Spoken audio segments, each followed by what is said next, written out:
Divine tales of India episode 11 Ayodhya वापसी और श्रीराम का भव्य स्वागत।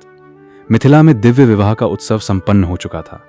भगवान श्रीराम और माता सीता अब जीवन की नई यात्रा आरंभ करने वाले थे। राजा जनक के महल में हर्ष और भावुकता का अद्भुत संगम दिखाई दे रहा था। विदाई का समय निकट था। मिथिला से विदाई। राजा जनक अपनी पुत्री सीता के पास आए। उनकी आंखों में आनंद भी था और विदाई का भाव भी। उन्होंने प्रेम पूर्वक कहा, राजा जनक, पुत्री, आज से अयोध्या ही तुम्हारा नया घर है। धर्म, प्रेम और मर्यादा के साथ अपने जीवन का प्रत्येक कर्तव्य निभाना। माता सीता ने अपने पिता के चरण स्पर्श किए। उनकी आंखों से श्रद्धा और प्रेम के आंसू बहने लगे। महारानी सुनैना ने अपनी पुत्री को हृदय से लगाया और आशीर्वाद दिया। उसी प्रकार उर्मिला, मांडवी और श्रुत कीर्ति ने भी अपने माता पिता से विदा ली। पूरा मिथिला भावुक हो उठा। अयोध्या की ओर राजसी यात्रा। महाराज दशरथ की विशाल बारात अब अयोध्या की ओर प्रस्थान कर चुकी थी।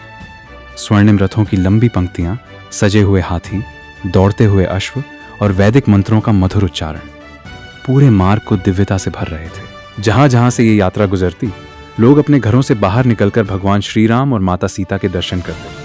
हर ओर एक ही जय घोष गूंजता, जय श्री राम। अयोध्या की तैयारी। उधर अयोध्या नगरी में उत्सव की तैयारियां कई दिनों से चल रही थीं।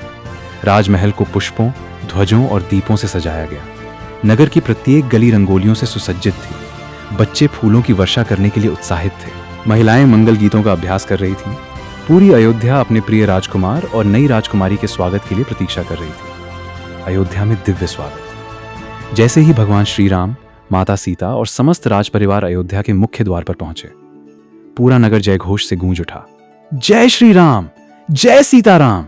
चारों ओर से पुष्पों की वर्षा होने लगी। आकाश में शंखनाद गूंजने लगे। देवताओं ने भी इस पवित्र क्षण पर पुष्प बरसाए। माताओं की आरती। राजमहल के द्वार पर महारानी कौशल्या, कैकेयी और सुमित्रा आरती की थाल लेकर खड़ी थी। उन्होंने भगवान श्रीराम और माता सीता सहित चारों नवविवाहित दंपतियों की आरती उतारी।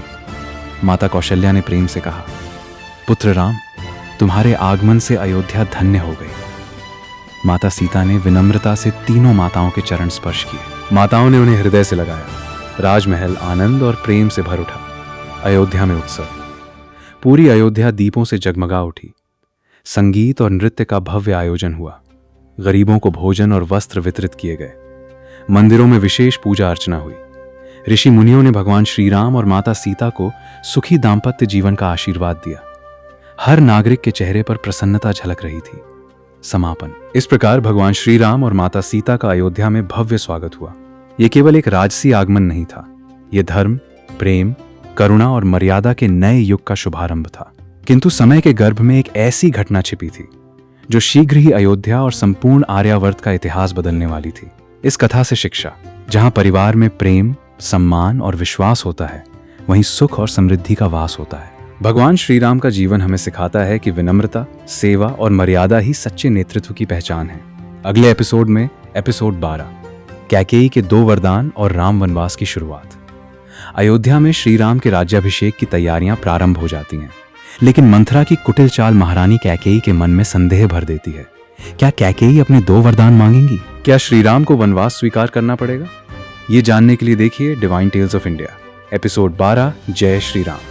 अगर आपको ये प्रेरणादायक कहानी पसंद आई हो तो ऐसी और शानदार हिंदी ऑडियो बुक कहानियों के लिए हमारे चैनल SC एनिमेशन को जरूर सब्सक्राइब करें।